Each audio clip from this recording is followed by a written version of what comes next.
Welcome, everybody. My name is Ryan Miller. I'm the founder and the CEO of Etna Interactive. We are a full-service digital marketing agency. For those that haven't met us before, we specialize in patient attraction for the elective healthcare industry. And I've had the great pleasure to know Terri now for, I think, Terri, about 15 years. I know. I was like, don't age me now. And I'm just super grateful that she can join us. A little bit of background for everybody that's joining us today about the inspiration for today's webinar. A couple of weeks back, one of our larger medical spa clients had posed some questions to me about preparing service bundles, value-added service bundles, and overall pricing strategy for their medical spa. And I realized that that's out of our wheelhouse. And we had a great opportunity to find an expert who could help with just those sorts of questions. I immediately thought of you, Terri, specifically because I know you've approached these issues really from three different angles that make you uniquely qualified to tackle it. I know you've had in your past the opportunity to serve as the managing director for a really successful medical spa in Beverly Hills. You've run huge and successful sales teams on the medical device side. And now for years, you've been serving as a consultant advisor for some of the leading aesthetic clinics around the country. And so I just want to thank you so much for being here today to dive in this conversation and take a closer look at pricing strategy and revenue maximization for medical spas. So thanks for joining us. Well, thank you, Ryan, so much. Again, appreciate our friendship, always respected you in the industry as well. And I'm honored to be here and to serve all of you guys. So thank you so much for showing up and being here with us today. Well, Terri, let's dive right in. I really think I want to start with the question that kind of teed all this up for me. In talking with the clinic, they were looking at this idea of maximizing the value of both individual treatment transactions and patient lifetime value. And the conversation meandered through things like creating value price service bundles, signature services, and moved as well through kind of broader topics of treatment planning. So when you are faced with these questions today about maximizing the non-surgical revenue opportunity, how do you even start that conversation? God, it's such a loaded question, but something I'm extremely passionate about. And what I do often see is that most practices, and I say this often when I speak, which really, and we'll talk a little bit about Apex later, but there really is no MBA school of aesthetics. So whether you're a provider or you're a team member working within the practice, there's no real place to go to understand the true fundamentals of salesmanship, right? Like hardcore training, or how to run your practice so it's profitable, and then how to do proper consultations. And so while there's amazing providers, sometimes it's often looked at as a very symptomatic approach, right? There's practices where it's just, they want high volume, so the consultation is very short, or perhaps they do it a different way. So when we look at maximizing revenues in the transaction, in my opinion, and candidly, again, from being with Lasky for 5 years and working with some of the top practices across the country, it really is about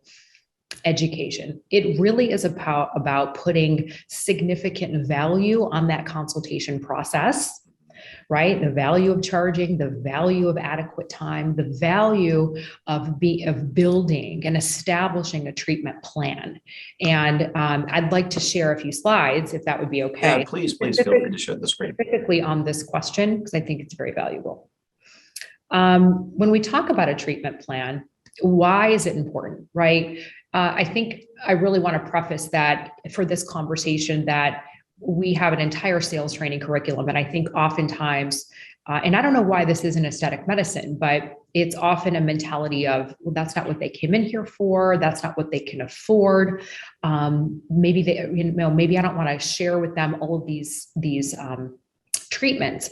But at the end of the day, we have to really view this as it's an obligation to educate our clients on the best possible outcome. And what does that mean? If this specific question is, how do I increase my revenue per transaction? The only way to do that, if I come in, at whatever age I preface and I have a problem, right? We want to be educating our clients on all of the different modalities, right, that are going to get that patient to the best outcome. So if we just look at here, we're looking at long-term patient retention. We're looking at the patient coming in, getting multiple treatments, and really having an opportunity to be exposed to other things. Why are treatment plans important? Again, I look at Paul Nassif and some of my surgical clients, and I really go back to, and I'll show some slides on this. Why would we have somebody be getting a facelift, but yet they don't have a pre and post treatment plan, right? To protect that investment. So that is the best way to increase that revenue per hour, increase your overall revenue and profitability, but more importantly, the patient will get a better outcome. I thought this statistic was really important. If we look at the slide on the stats on the left, 86% of patients expect a physician or provider to give a pre-treatment plan, and 91% of patients expect a post-treatment plan. Sadly, less than 50% actually do that. So we know that there's a significant opportunity, specifically in the retail, which is 100% markup. So it's not an ad hoc, if you want to buy this, right? We know that patients will go somewhere else to buy things. So we really want to look at that combination therapy. This is a concept of what a treatment plan should look like, right? It's designed by Tammy Valletta with Pinpoint. I think we all work with her, but this is Roxbury Institute, one of our long-term clients. And the treatment plan should be a tangible piece of paper. Right. So if I'm seeing you as a patient and I'm discussing that you might need a halo, I really want to talk about some, pre-care products, some post-care products, and what that looks like. This is the skincare regimen. So these are things the client's actually taking home with them, in addition to this beautiful branding. And I'd like to show this quick example of, and this was a patient of ours that we had at Lasky. And when we're talking about adding value, the value becomes, this is looking at roughly 2 patients a day. So this is 50 patients a month. Somebody could just come in and get a Clear and Brilliant, right? And that would be at $500, $25,000. But look what happens when I do a pre-care retinol and antioxidants perhaps 10 days prior. They come back and they get a hydrofacial. And we put them on an LED series. And then we also add an LED light and a mask. Now, what did I just do? I upped the price from $400 to $500. I'm giving added value with these 2 services, the LED and the mask, and the patient has an opportunity now to walk out with less inflammation, less redness, but we've developed a treatment plan that went from $25,000 to $51,250. So for everyone on this call, where would you prefer to be? Right. And I think it's really getting over again that hump. And I showed a couple of different scenarios. This is looking at a facelift. People charge again $25,000 to $50,000. I'm in the LA market. It's very expensive. We want to protect that investment. So I will, and then we can go on with M-Sculpt, and then we can get into lifetime value. But I think that the best and most important way is to really look at combination therapy. We know that there's now buy now, pay later. Every patient has opportunities to afford these treatments. Mm-hmm. I think that's such an important thing. I know when I entered the aesthetic industry 20 years ago, the idea of selling was considered distasteful. And I think there's still such a strong remnant of that if we suggest something that's not brought up by the patient, that we're somehow introducing a complication inside that patient relationship. And that's clearly not the case. I think the data is evident. And I think we can reflect on our own experiences when we've made a big and complicated personal purchase, and we want the person who's supplying us to tell us, how do I maximize the value of this purchase? How do I prepare for it? How do I take advantage of the maximum value after I've made the purchase? So the stats, I think, aren't surprising at all. When we pull back, though, when we look at, especially if we have to differentiate. Obviously, we have many people on the call right now who are medical spa owners or medical spa practitioners. We also have surgical practices with non-surgical components. What is the change that needs to happen in leadership mindset, and how do you message this into the team? Do we have prescribed packages that are handed down? Do we educate and trust our team to recommend what's just right? How do you make the organizational shift if you are one of those clinics that's not, the 86% that are today not building the pre and post treatment recommendation and properly grouping services for maximum or optimal outcomes? How do you begin to make that change? from my humble heart, because I'm so passionate about the work that we do, and I'm honored to have had the opportunity. And again, thank you for everybody who's with us today attending this call. I appreciate your investment in yourself and your company and your team. And I think it really goes back to education. I really can't preface that enough. And I think that there is just a significant lack. It's easy to say that we're busy all day, we're in the operating room and we're seeing patients all day, but you're not just a provider or an owner, you are an entrepreneur. And it is an obligation to really put on that leadership hat and train your team. And how do you train your team, right? That's not what your typical skill set is. And so it really allows us the opportunity to do what we do. And I think it really goes back to salesmanship. And there's a couple of things that we really teach. And I learned this at Johnson & Johnson, one of my first sales positions out of college. But the listen, acknowledge, explore, respond. And I think that we have to educate our team. Again, what does sales mean? You know, what does sales really mean? Because at the end of the day, sales for any successful business, we're selling every day, right? We're selling our kids to go to school. We're selling, right? We're selling ourselves to get a job. We're selling every single day, even though we don't know it. And it's the opportunity to, again, educate our patients. And for the practices that don't have it, I think we have to go back and really hold our team accountable.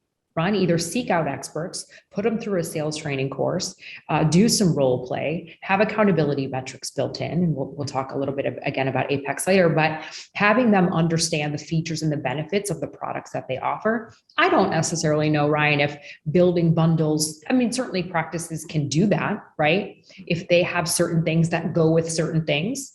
Right. For example, you know, and I'll talk, Paul Nassif's been one of my client and a very good friend since 2012.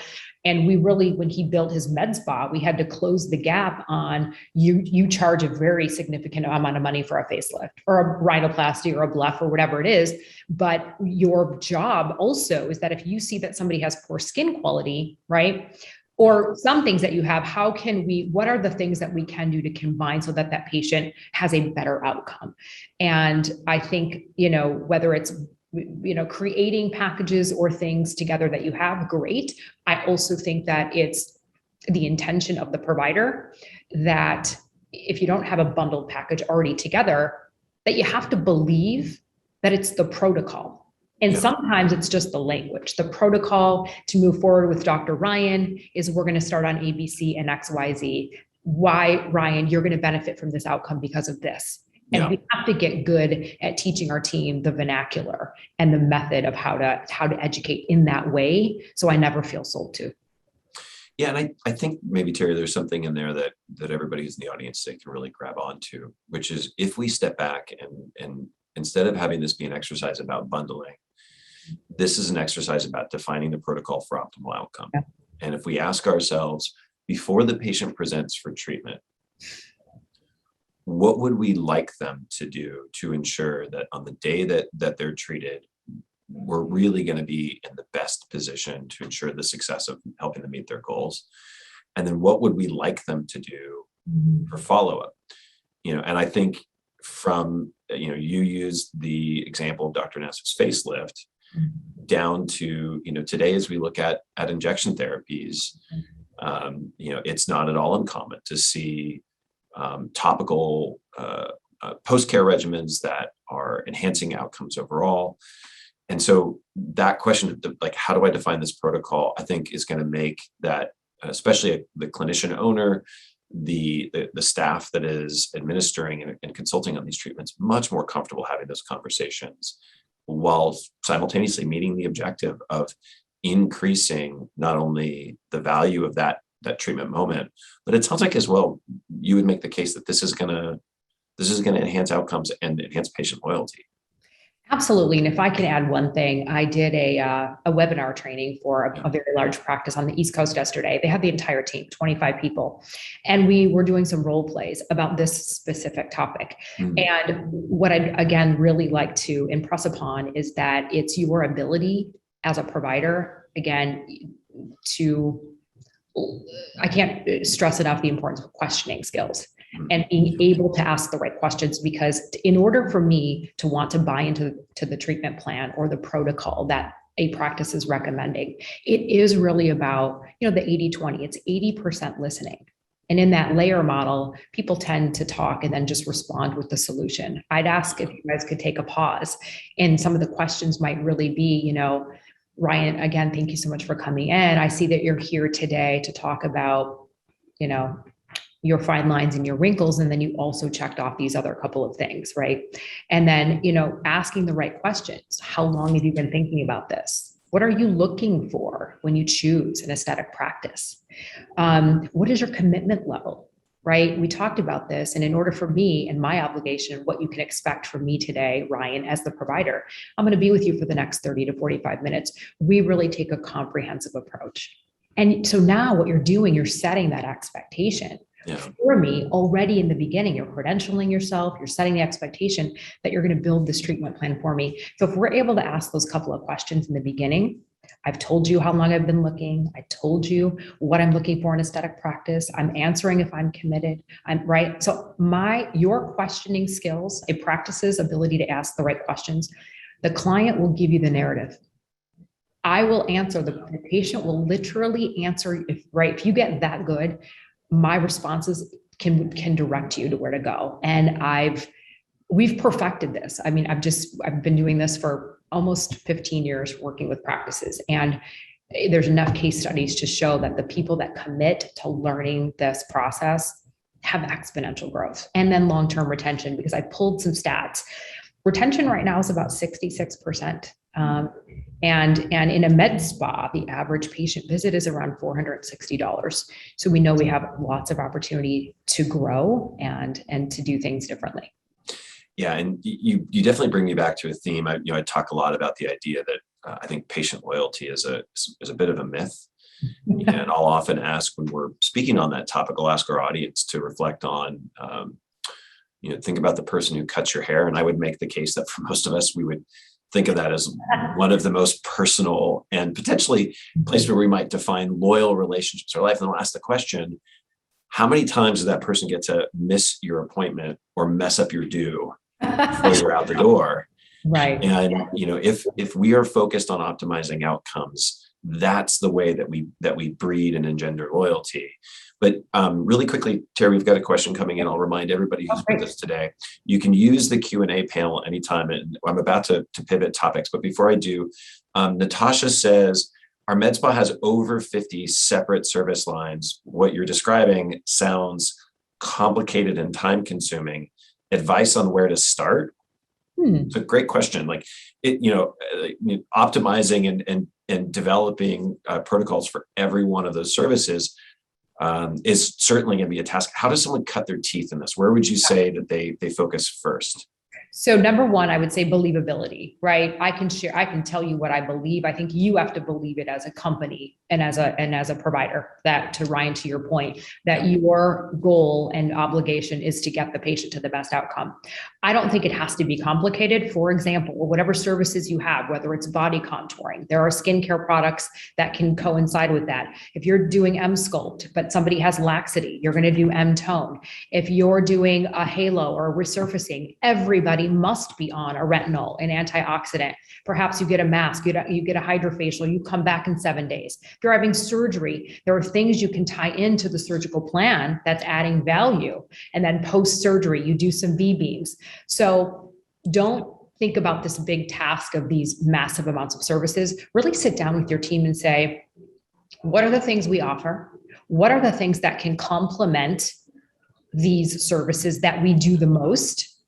And then start small. And I gave those couple examples, and I'm happy to share my slides, and we can talk about, all this information is in our sales training course as well. But start small and agree as a corporation, as a business, we believe in these protocols and here's why. And then if you believe that, when you share that with the client, I do promise you that it becomes, wow, nobody ever told me that. Wow, I was going down the street getting that same IPL. Nobody ever educated me. And I want to just say this last thing, and I know we need to move on topics, but heaven forbid somebody had cancer, right? We have a team approach. I don't get half my chemotherapy, right? I don't get to maybe come back from my radiation. If I want to live, and I think that we have to believe that this is aesthetic medicine. While it's cash medicine and people have choices, people want to look and feel their best. We know that this industry is growing rapidly. And so you have an opportunity to be different, to create that value proposition, and to believe that your differentiating factor is that you take a comprehensive approach and you stick with that. And that's really how, truly, you guys, being in Beverly Hills, scaling Lasky quickly, we did it that way. Nice. Well, let's pivot, and we'll have kind of a rip from the headlines moment here, Terri. We're hearing all of the stories about the shipping containers that are stuck in port, the fact that there's supply chain issues that are plaguing the holiday season.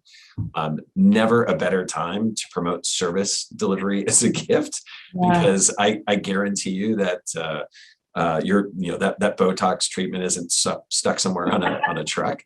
So what is your advice to clinics in this really bizarre holiday season about maximizing this opportunity? Because I think there are probably lots of clinics who have really never made much of the idea of gift certificates and taking advantage of seasonal promotions. What are you telling your accounts right now about this Black Friday, this Cyber Monday, this December season? Gosh, good question. Look, I'm sure a lot of people on this call have done some type of promotion and bundling and specials. So I don't know that there's a lot of rocket science here. I think that what I have found is that there's so much competition.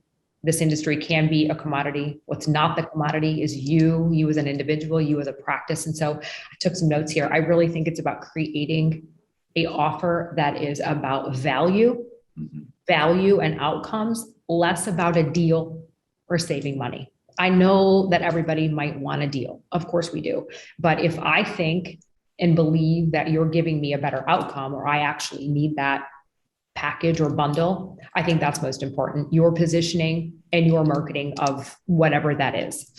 I think that people use the word free a lot. I would say complimentary. Complimentary gift with package. And again, really going back down to what we were just talking about, creating some things that people can purchase that are of value, whether I'm going to get a Morpheus or a Halo, I get a product for free, you add on a mask, an LED light, something that you can put together. I think stocking stuffers are amazing. Having things ready, pre-packaged and available almost at that checkout counter. So it's a no-brainer. I mean, why do you think that in grocery stores or department stores, they put specific things right at that checkout counter? I think, again, gift cards and really leveraging some of the terms like, thanks for giving us your business. We appreciate, everyone deserves a gift. I think shopping days at the office are something really I have found to be unique. Nobody does that. Shut your practice down for a half a day, put some great packages together, and let your patients come in and shop for a day. Yeah, I think that's actually a really interesting idea.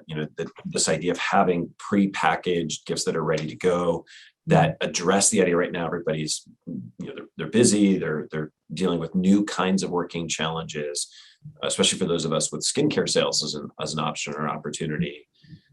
Value bundles that are going to look great on the stocking that we know are available, that we can reassure people that, hey, we've got your gift giving solved. Yeah. I think that's going to be that's a brilliant idea, Terri. I really appreciate that.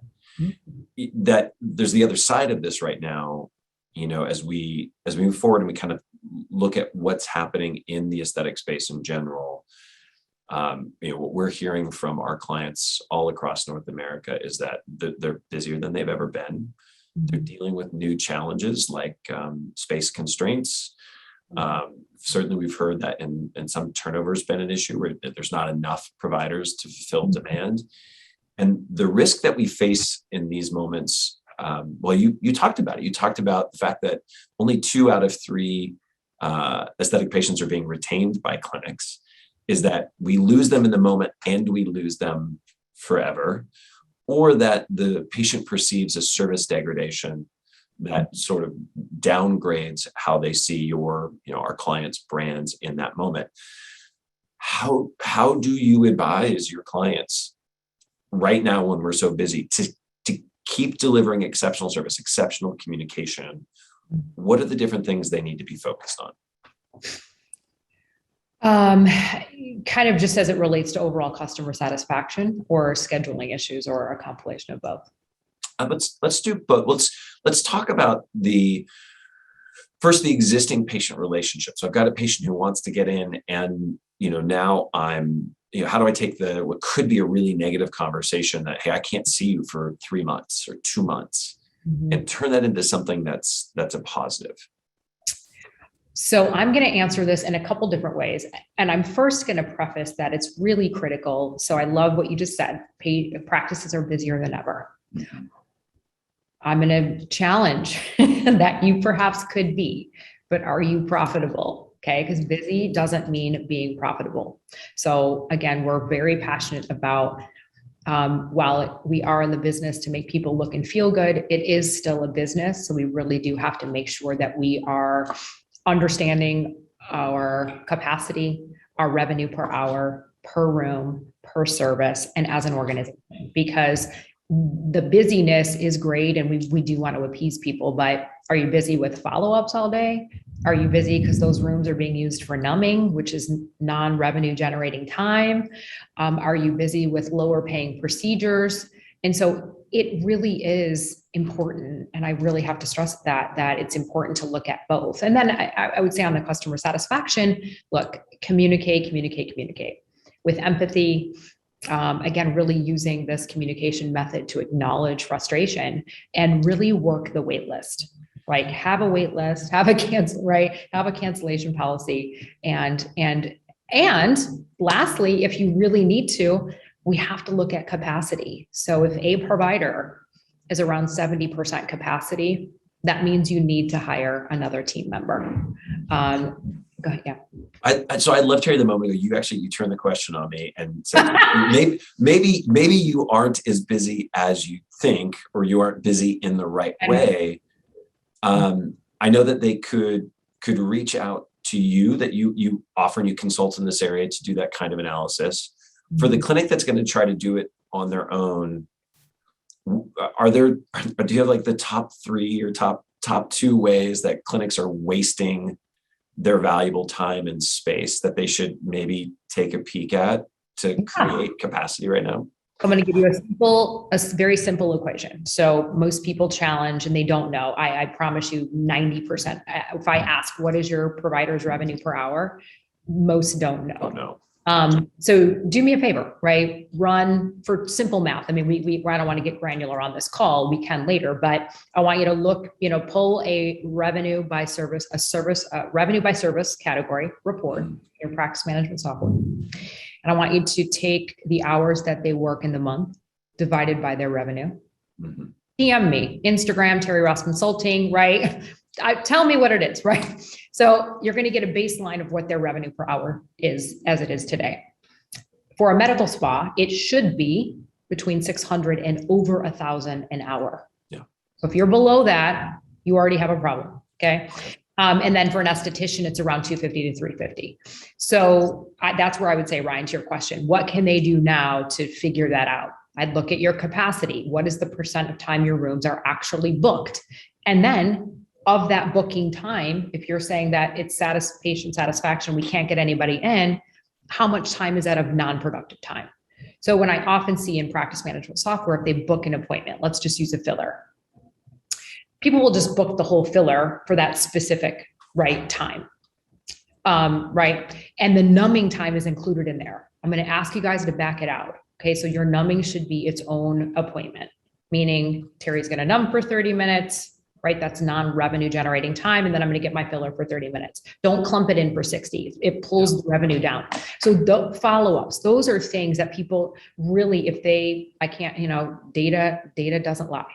Data tells a story. So if you need help, we can help you with that. But really, I encourage you to go pull, again, these revenue by service category reports, break it down, what is compromising or what is comprised of that revenue, and then look how much of it is non-productive. So Terri, you dropped the benchmark there, $600 to $1,000 per hour on your injector staff. We had a question in from the audience here that wondering, is that just service revenue, or does that include the value add-on? Just service revenue. And that's any medical spa room doing whatever. Gotcha. So let's and I think in that scenario, if you're dealing with a past patient who's trying to maintain the relationship with your clinic, it occurs to me there's probably as well an opportunity to help the staff script. I don't know I think you probably have listened to as many of calls as I have, Terri. Yeah. And I know that these are moments that leadership will think, hey, it's super easy to navigate this moment and keep the person on the other end of the line happy. You and I know, I think from listening to calls, that people don't intuitively arrive at eloquence in many cases, and they may need some help practicing really basic ideas like, this is such a wonderful time of the year. We're blessed to be incredibly busy. I have an opportunity to get you in at the 2-month mark. And I think what we should do is pre-book your next appointment now, since you're one of our preferred VIP clients, right? So we take what is a negative, we turn it into a positive, and we open that next opportunity at the same time. I think there's a chance for clinics to perhaps up their game on phone skills. Absolutely. And you can do that with an existing patient. It's much harder to do when we're faced with opportunity, and that is coming from a newer prospective patient who's never worked with us. Any advice for clinics about how do I triage opportunity when I'm just slammed right now, and not be a year in the future, maybe the economy is a little bit different, and just kicking myself for having essentially neglected people who were interested in seeing us this year? Yeah. So again, I'm going to say back to business fundamentals. And again, this is where the industry just sort of lacks, unfortunately, as a whole. I really, again, encourage you that it's really vital for you then to again, look at that capacity, look at what % capacity of time, because that ultimately means you need to hire more people. Yeah. But in short, to serve and solve the problem, I would say, and we did this at Lasky too, there's only a couple different ways to make more money, right? You either you have to increase your revenue per hour, or you have to increase your hours of working time. Yeah. So perhaps you start at 7 o'clock in the morning. Perhaps you stay open later at 7 at night. Perhaps you're working on the weekends. I think those are critical and really important things. We all realize, even if people are still working from home, people are now mostly back to work. So really appealing to an opportunity for people to come in at perhaps off. So we're going to pivot again. And before I kind of move into the last vignette, just a reminder to the audience, I'd say a bunch of you that are already using the Q&A box, we've been able to get those interjected here. If you have a question for Terri, you can hit the Q&A link at the bottom of the screen. It's going to open up a panel for you where you can type in those questions, and I can moderate those for you. So Terri, I think one of the natural conversations that has to follow any discussion of being oversaturated and unable to fulfill demand is, that imbalance between supply and demand is the perfect opportunity and excuse to see price increases. We find with a lot of our clients that new year moment becomes just kind of a natural line that you can draw on the sand and say, this is the time when we're going to increase our pricing. For clinics that are contemplating that, there's a bunch of questions that get baked in. How do I establish my new pricing? How do I communicate about it? And how do I avoid the potential for negative feedback among our existing patient base? So the first question for you is, what do we do to establish new pricing if we're gonna start looking at that price conversation right now? Great question. They're all great questions. I love this. I'm gonna always go back to business fundamentals. It's really critical that you have your chart of accounts and your P&L set up accurately so that you can look in 30 minutes and see, like, where's your cost of goods? What is your overhead? What is your equipment? What is your warranties? What's your payroll? There are very specific benchmarks you need to fall within to be profitable. So I'm going to say that we know companies are raising prices of their products every year. And I made some notes here that the things you as a company and as a business owner have to pay for is, again, the cost of your equipment, your leases, your warranties. What is the cost of your time in your space? And that goes back to your providers, your revenue per hour, and what are those treatments yielding per hour? Your staff time, your overhead. We just did a webinar or a podcast, and the average profit margins for a medical spa should be 20%. Most are below that. And then obviously for a surgical practice, much higher, around 60 to 70%. And it really goes back to understanding your metrics, because once you understand the metrics, you can make informed decisions to increase the price and then have a very valid reason to do that. And not feel bad about that, because we do want to, again, maintain the quality. And so while we want to avoid churn, we really are trying to maintain the quality of care. Yeah. And it's funny, your mention of margin makes me realize, like, you can, as a clinic owner, you can do that marginal analysis to look at the combination of the cost of goods and the cost of services for any individual treatment. The cost of goods often being if there's a consumable, if there's something that's being used in there, or if you're going to assign a fraction, some cost associated to the lease or the original purchase of a piece of equipment to that service delivery. The cost associated with the labor, and obviously that's going to be higher with your more complex clinical services. And then you can look at the marginal analysis and say, what do I want the margin to be across all of my services for it to be worth our time to deliver? And I think that can help you spot those things that you may be undervaluing because either the good that's required to the consumable that's required to deliver that service is more expensive, or it takes really skilled labor. Those are all opportunities, I think, to step back and say, okay, well, I probably need to make adjustments in individual service lines to keep the total profitability of my clinic up. So it's great inspiration there, Terri. And the next piece of it, though, is really about that communication and the timing. Like, I think the fundamental question is, do I say nothing and hope nobody notices? Do I broadcast it out and communicate about it? And so how do you help a clinic? Because I don't know that there's one right answer. How do you help a clinic find the answer that's right for them? No. And you said it, there's many ways to skin the cat. So this is my opinion. I believe that if you're running a business,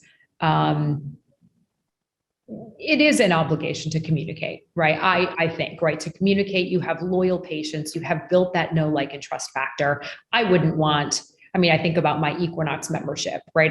My gosh, it's $260 a month and I stopped it, but if they raised it to $300 and never told me, I would be frustrated. Yeah. And I think we're all used to buying some level of subscription model. So I do believe that there's value in what you just said. You're making a business case because you understand your business metrics that requires you to make that shift in raising your prices. And 10% here or there, or $1 here or there, that definitely impacts the bottom line, and patients don't really feel it. And so if you've built that value, you're going to reduce churn by communicating and then giving them an opportunity that you're giving them advance notice. Perhaps you do it in the new year. So you give them 2 months, you allow them to pre-purchase before the prices go up. And people value that and understand what it takes to run a business, and that you've given them the respect and the communication, especially for your high profile people. And maybe it's a personal call. Maybe again, it's sending out several different methods of communication. And most of the time, people are very okay with it. Yeah, it's an interesting opportunity. I think that I hadn't thought about that. The idea of, running a campaign for your VIPs, for your loyal clients, to let them know in advance, a couple months, hey, this is what's coming. You have the opportunity to pre-purchase any preferred service during this window of time, and then, redeem it depending on your state this next year or indefinitely. There's state laws that govern, the prepayment of service and how that's ultimately going to be able to be legislated. But use it as, again, it's not a negative, it's a positive. I'm letting you in and I'm giving you a special opportunity to essentially buy at last year's pricing and to do that now. I love that idea. I think that's really brilliant. We've got a couple questions coming in, and just a quick note to everyone, we're going to pivot in just a moment towards an open Q&A session.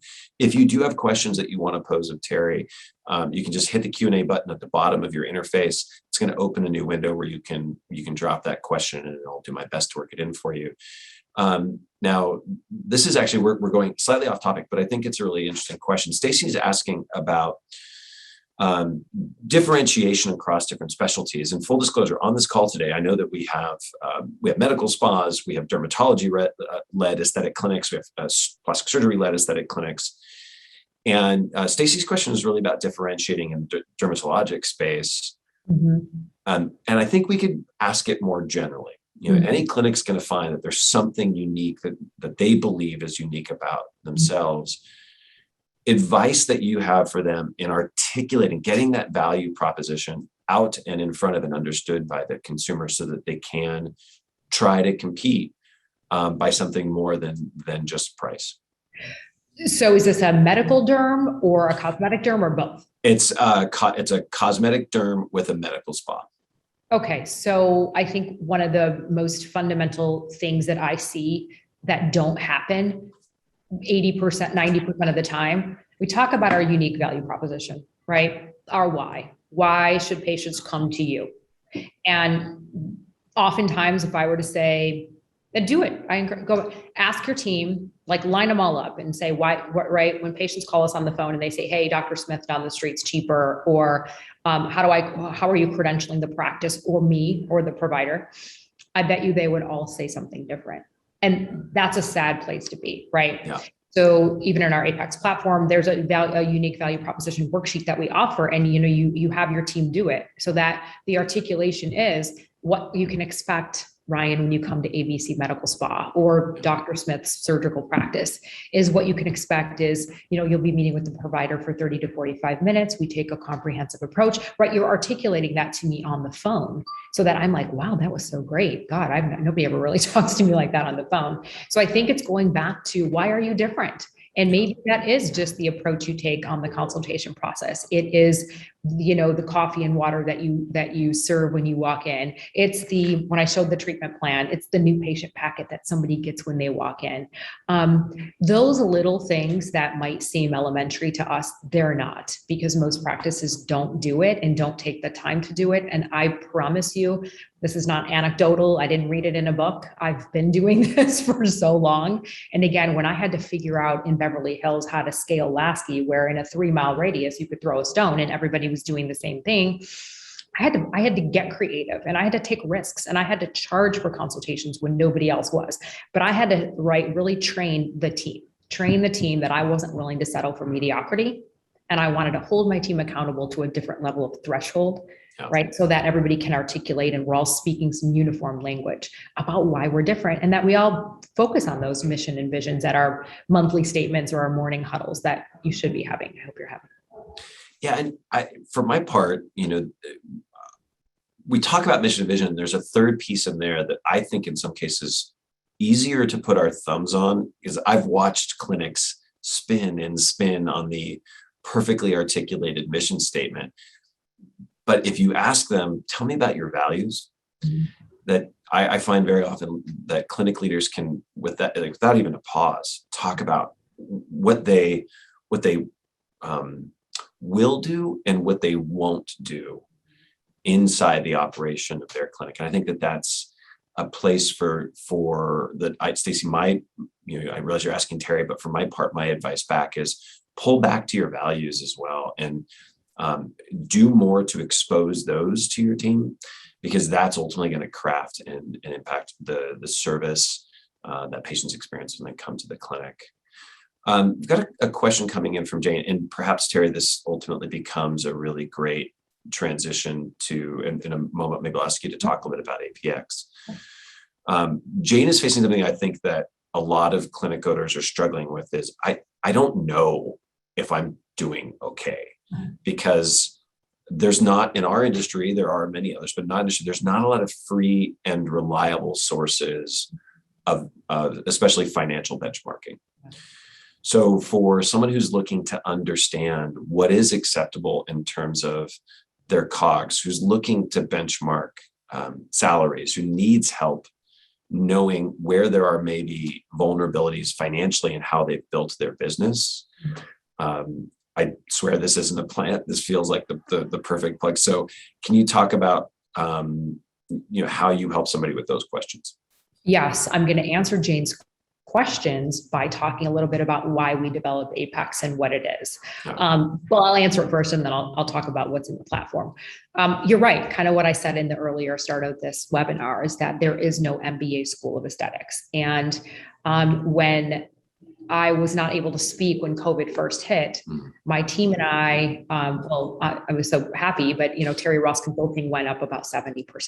And I think it was the first time practices had to take a good hard look at the fact that maybe I'm not the best leader, not by choice, but maybe I don't know my numbers and I don't look at my data. And this is a statistic. I sit, I'm on the work with AmSpa and I work with ASAP. So I have access to a lot of statistical data that comes out. And less than 90% of people measure their data. Okay. So it's a very small amount of people. So you're right. How would you know? So as a consultant, we have had the pleasure of being able to work and develop tools that allow you to do that. So Apex stands for Aesthetic Practice Accelerator. It really is business intelligence dashboard based on solutions for the aesthetic practice. And it is around 3 core components, and that is training. I realize, and we have a new co-CEO, Isaac Muesli. I'm so happy, he had Atlas KPI prior, and data only is important if you know what to do with it. Yeah. Which means the bigger gap in the industry is that there is no place to go to train.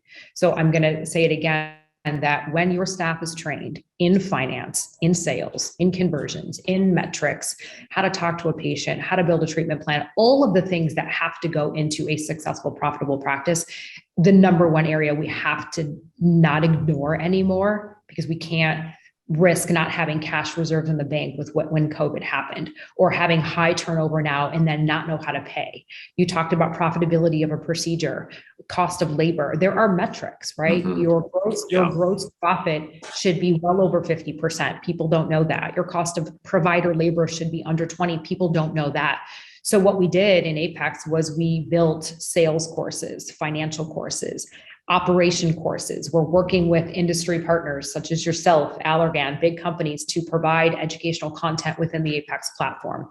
Once you understand the how and the why, your team is equipped, right? And there's accountability metrics built in this educational portal so that they're getting certified in best practices and going back to their accountability metrics of what to do. But we built 7 financial calculators. These calculators allow you to plug in data from your practice management software, which, by the way, only gives you raw data. It doesn't tell you anything. So you take that data from your software and you plug it into our financial calculators, and it spits out for you. It spits out for you the answers. We've had practices grow over $1 million in COVID. Now you have the power. Now you are equipped to make informed decisions for your practice, that you're going to say, you know what? I'm going to stop doing these couple surgeries, or I'm going to stop doing these procedures. I'm going to reallocate my efforts and go focus on these more profitable procedures. Now I know I can coach my team and say, hey, Ryan, you're tracking at $400 an hour. We got to get you to 7. Now I can get you to 7 because I'm going to tell you what procedures make the most money. Yep. Now we built compensation calculators. We built a forecasting tool. So we built all these data analytics. So it's really based on training courses, analytics. And then the cherry on top was that me and my team didn't want it to be just this, you buy Apex and buy. Our community, we have over 150 users. We just launched our advisory board, and I think Dr. Canales is on this call. I'm so honored. Yeah, I saw Paco messaging. We have a very robust advisory board of all the heavy hitters and all the key opinion leaders that you guys all would know. And I'm so blessed and honored. But we provide weekly coaching and accountability every single week for people that are within our Apex community to make sure that you guys are on the best trajectory that you can. Yeah, so I think that answers Sheila's question as well, was really looking for that blueprint for those the financial fundamentals for the aesthetic practice. And it sounds like across both the training and I think the metric set, the tool set that you have in there, that would, Sheila, to answer your question, it sounds like that blueprint is Sheila, that's your answer. Yeah. Yes. Yeah, and there's some questions that come up. Just a moment before, we've got a couple of the things that are minor questions coming in that I wanted to touch on for everybody who's on the call. We have been recording the call today. We will be making today's call available for playback. It takes us just a couple days because of ADA conformance. We have to offer the video with a full text transcript these days, so it takes a couple days to get that transcript created and proofed.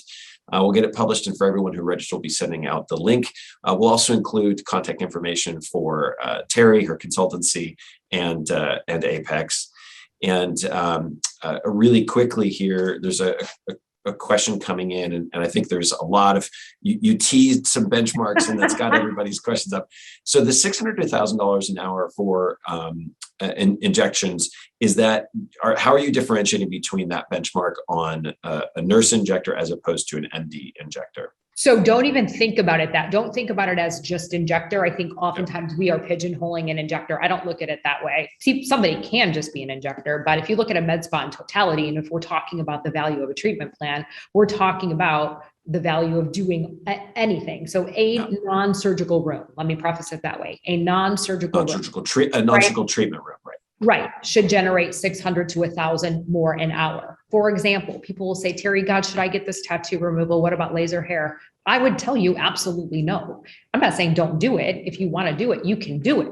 But I promise you, when you run your numbers, that's not going to get you to where you need to be. So if you want to be smart, I mean, there's a bunch of clinics that just do hair removal, and it's the churn and burn. Right. It's really going back down. I always say there's riches in the niches. You don't have to be everything to everybody, but you have to understand what your market demands, and you can't, again, it's your obligation. We have to go back and look at your metrics and look at your numbers, because that is the only way you're going to be able to say, wait a minute, I'm paying this provider way too much money. She's not even generating what she needs to be. Right. So we know we can't commission in medical, right? But you can do productivity bonuses. We teach you how to pay. And I promise you, people have changed, and it becomes financial freedom, because you can have an intellectual, transparent conversation to say, hey, Ryan, here's what you're doing, right? Maybe here's the benchmarks I'd like you to get to. But now you have the power, and you have the methodology because of Apex that says, I'm going to take this training course, or I want you guys to go watch the finance course or watch the sales course. And now you are equipped as an owner to coach you on how to get to those numbers, because you're going to show me. Now we're just putting all of the pieces together to give the industry what it's truly never had before. Gotcha. So then let me read back. So that $600,000 an hour benchmark is less about the individual production and more about what your real estate needs to be producing. And from that, you can look at it and say, well, if I'm giving, whether it's an RN or an MD, this room for a day, and our goal is non-surgical treatments, they should be able to produce $600 to $1,000 an hour out of that room. Correct. And if instead I'm putting an esthetician in there, I'm making that choice. I built my business that way, and we're going to see that lower benchmark assigned simply because of the range of services available to the esthetician are more restricted in their value. Correct. So again, one of the calculators, there's two power. I've lectured at every society conference this entire year. The first two calculators are profit per treatment and revenue per hour. Those two things alone, if you do nothing else, I promise you, again, that's where people have grown millions of dollars last year. And this is proof. There's a ton of testimonials that we have from clients. Again, that's why our advisory board has decided to work with us, because it's power in the data. And once you know that, and again, most people don't, you're able to say, oh my God, my cost of goods are too high, or maybe I'm not charging enough, or maybe this provider's taking too long. Those are the three things that you have the power to change, but only if you know how to do it. So in our Apex platform, in the rev per hour calculator, it spits it out. It literally spits it out. So you're looking at a sheet, you're like, oh my God, wow, wait a minute, I am losing money.